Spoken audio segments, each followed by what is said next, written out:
We're starting off the new year working with a new book on a subject that I think touches the very core of what we do here at Unity of Auburn. The book is called The War for Kindness, Building Empathy in a Fractured World by Jamil Zaki. I can't think of a better way to be welcoming, as we say in our mission statement. I can't think of a better way to be welcoming and help people thrive by spreading some practical ideas about how to create a more kind and empathetic world. So last week we got a chance to take an in-depth look at the definition of empathy, and we found out that it's a bit deeper and more nuanced perhaps than we had thought before. It has three parts. The first aspect of empathy is what they call experience sharing.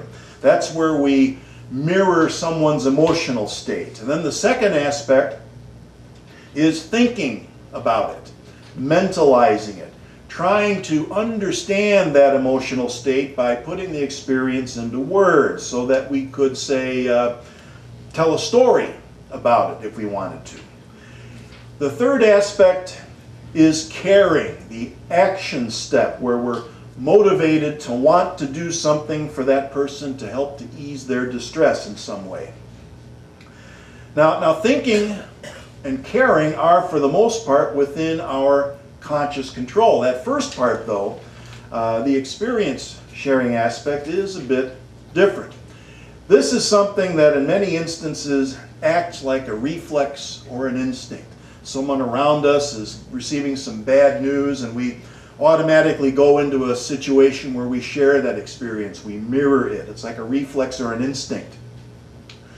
We can still learn to control it to some extent, but that takes effort. That's something that we have to work on.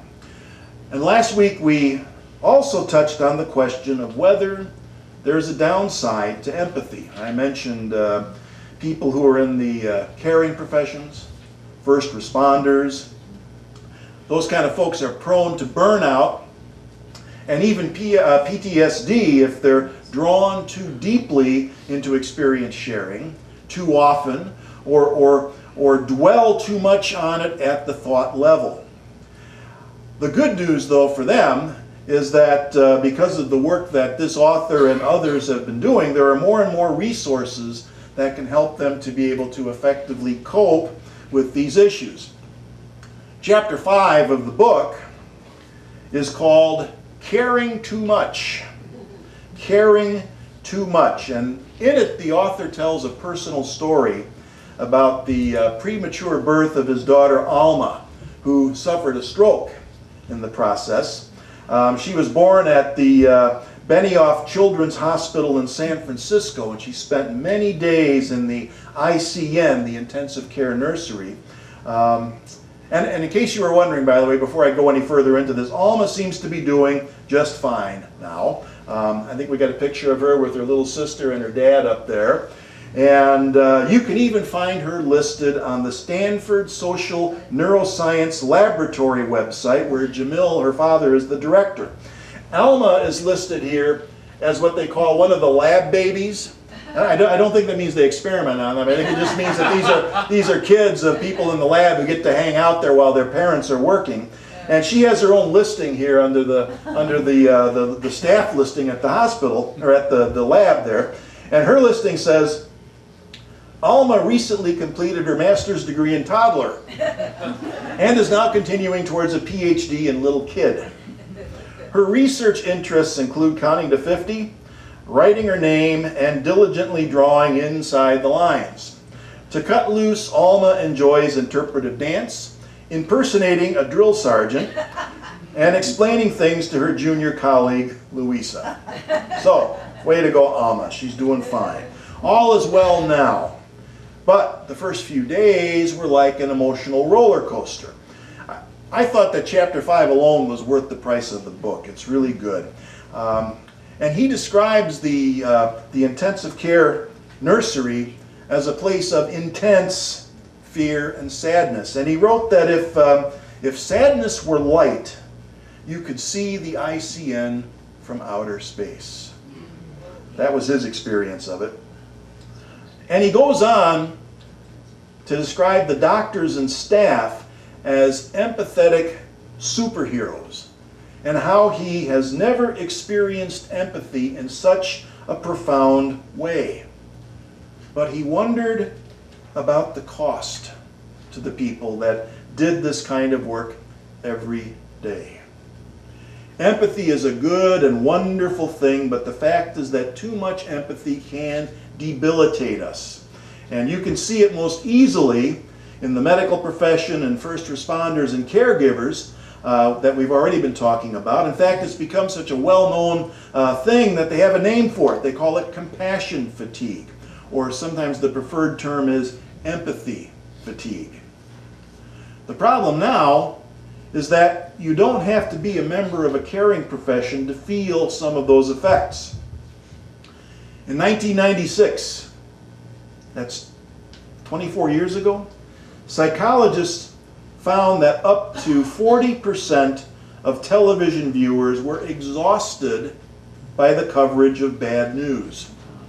24 years ago, and if anything, the situation has gotten even worse now. Here's a quote from chapter 5. He says, "People can easily become stretched by caring too much.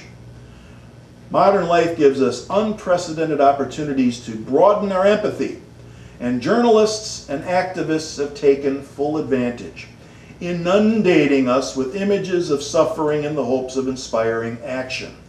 This logic is behind ads from Save the Children and the ASPCA. Seeing a hungry child or a defenseless animal, how could anyone not care? How could anyone not help?" I'll tell you what, those sad animal commercials are the worst. But hey, if you just send them your money, you don't have to feel guilty. You don't have to feel bad about watching these commercials. Send them the money, right? Well, and at least for us, if those are the kind of things that are causing a certain amount of compassion fatigue, we have the option of changing our environment. We can change our viewing habits. We can change what we take in. Those people in the caring professions and first responders and so on, they don't have that option unless they want to give up their careers. There's a much higher price to be paid in that situation. And by the way, ministry is one of those professions. Karen and I deal with a significant amount of illness, pain, and death, along with other personal challenges that people are going through. It's not in the same league nearly as people in the ICN, but it can carry the same kind of consequences. So when we were in ministerial school, one of the things that they emphasized very strongly was self-care. Develop a plan for doing things to relieve that stress and to take a break from the kind of things that can lead to compassion fatigue. The problem that they found, though, and this has been since we were in ministerial school, what they found is that compassion fatigue can reach a level where it has physical symptoms, and typical self-care activities just don't match how serious the situation can become in extreme cases. For example, if you have internal bleeding, a good doctor is not going to recommend that you go home and take a nice relaxing bubble bath with a bunch of candles or watch a funny movie and let it pass. But until recently, there's been very little in the way of resources beyond self-care to help deal with what is a very real and physically debilitating problem. The symptoms of compassion fatigue have physical effects. And I was surprised to learn that most of the progress has just been starting recently. 2011, less than 10 years ago, Johns Hopkins University Medical Center created a program that they called RISE, Resilience in Stressful Events. 2011. It was the first of its kind. The first of its kind peer-to-peer empathy network that was designed to deal with problems relating to the most severe consequences of emotion, compassion, or empathy fatigue. And those consequences go beyond just the physical problems for the people involved, because they can also result in an overall erosion of performance. People going through that have a tendency to make more mistakes in treatment, which in turn causes more pain and more guilt, and it becomes this self-reinforcing downward spiral that they managed to stop, at least at Johns Hopkins, by making some systemic changes. The way it works at Hopkins is that anyone there who's experiencing these problems or has made a mistake or things like that, they call this hotline, this helpline, the RISE helpline, in complete confidence. And then somebody calls them back within a half hour at the most, usually within 10 minutes. And that sets a process in motion where other resources then can be made available to the person. So the first year in operation, 2011, they were lucky to get one call per month. In case you didn't know it, people don't like to ask for help. People don't like to ask for help, especially if it means revealing something that they consider to be a weakness. Especially if it means appearing to be vulnerable. It goes against the grain of our increasingly tough guy culture. The message I get loud and clear in our culture is don't take nothing from nobody, and never, ever, under any circumstances, do you admit a mistake or apologize. It takes time and effort to shift that kind of culturally embedded resistance, but it can be done. And at this time, 9 years later, RISE is working with close to 100 people each week, which shows how needed and important it is, and again, how difficult it is to overcome that culturally embedded inertia and to get some momentum going and to actually shift culture. Here's the author's assessment of the program so far. He says, RISE takes the compassion that can exhaust caregivers and points it back at them, protecting their emotional lives. Programs like this can't solve every problem, and RISE has by no means eliminated burnout and fatigue at Hopkins, but it at least helps prevent caregivers from falling through the cracks. Now, folks who aren't caregivers in these kinds of jobs, who might be finding themselves in an empathy fatigue or maybe even an empathy deficit situation, can do something similar. Ask for help. We need to understand that our culture both causes and aggravates empathy fatigue, and then sends us the mixed message that it's socially unacceptable to do anything that might be construed as displaying weakness or vulnerability. Ask for help. And any licensed therapist or minister should be equipped to deal with these situations. Now, in some ways, this RISE program is designed to deal with the issue when it's at or close to the crisis stage, when it's become a major problem. And that's what you have to do when a problem goes unrecognized and unaddressed for a long time. You're dealing with a crisis. But now we don't have to let it rise to the crisis stage, because there are other tools that they're developing in conjunction with this that can help us to deal with the downside of too much empathy, or to help us to increase empathy in a situation where perhaps it's lacking. We can begin to address these issues before it arises to the level of a crisis. And that's some really good news. There are tools out there that they've developed that anyone can use, not just people in the caring professions, caregivers, first responders, and things like that, but all of us. The caregivers, obviously, the people in the medical profession, first responders, they're in the crucible, I guess we might say. They're the laboratory subjects, so to speak, and we get to benefit from the work that was done dealing with their issues. Now, something that they've learned through research dealing with first responders and caregivers is that some caregivers had the ability to get in tune with precisely what they were feeling in situations involving patient care. There's a technical term for it. They call it emotional granularity.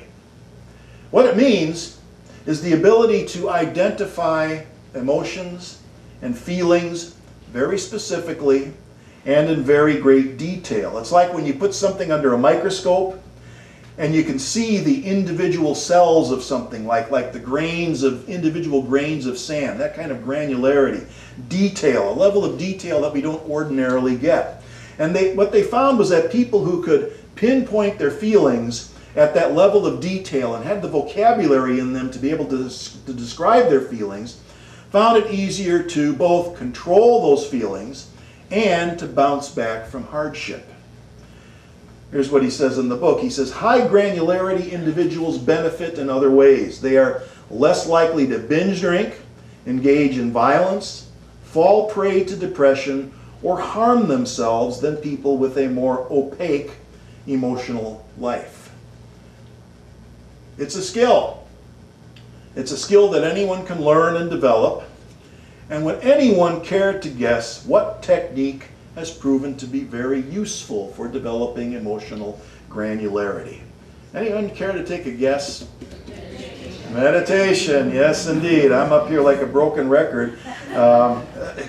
You know, they already knew that meditation was good for relaxation, which makes it an effective form of self-care. But what they've also found is that there are plenty of other things that are just as good as meditation if your goal is to relax. All right? Sitting in front of the TV, believe it or not, if that's something that relaxes you, it's every bit as good as meditation. Movies, walking, all of those things can help you to relax. So meditation is not superior in that regard.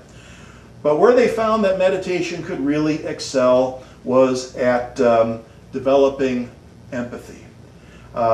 Meditation is really good at getting us to focus on the contents of consciousness, right? That's what it all comes down to, is being able to experience the contents of consciousness from moment to moment to moment. And in some practices, what we do is we label, we identify what it is that is arising and passing in each moment, from moment to moment in consciousness. It teaches us to be curious and to look at our moment-to-moment experiences as if it were under a microscope. And then develop a vocabulary for describing it. Now they're not making any grandiose claims here, but they have found that the meditation format that Karen used today, it's called metta, or loving kindness meditation, is something that can help us to build empathy. And indeed, it's been proven that this can be used to help to build empathy. So I'm going to close today with a summary of a 2-year study. This is a 2-year study involving 300 people. It's a pretty good sample, pretty good length of time to do a study, who went through training in this form of meditation, in metta or loving kindness meditation. So here are the findings. Over time, students found it easier to pay attention for long periods, a rare skill in our information-addled age. They described their own emotions in more nuanced terms and pinpointed others' feelings more accurately. Training was the emotional equivalent of wearing glasses for the first time.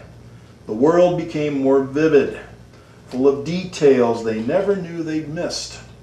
They also acted more generously and found it easier to recognize their common humanity with others, even people very different from themselves. When encountering others in pain, students felt a greater desire to help than they had before. All right, so is it necessary to go through a 2-year program and that kind of thing in order to experience those benefits?